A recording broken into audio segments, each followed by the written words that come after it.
এবার সাংবাদিক ইলিয়াস হোসেনের টকশোতে আসছেন বীর মুক্তিযোদ্ধা লেফটেন্যান্ট কর্নেল অবসর এম রাশেদ চৌধুরী। কিছুদিন আগে এই সাংবাদিকের টকশোতে হাজির হয়েছিলেন মেজর ডালিম।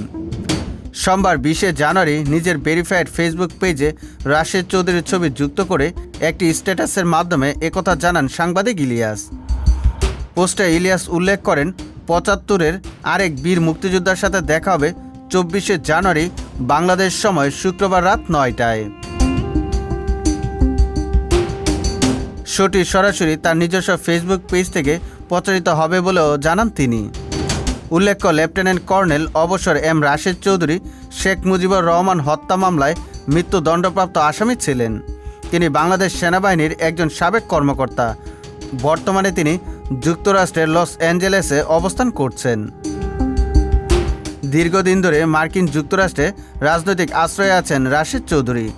যদিও ক্ষমতাচ্যুত শেখ হাসিনার সরকারের আমলে তাকে ফিরিয়ে আনতে বারবার চেষ্টা করা হলেও সক্ষম হয়নি।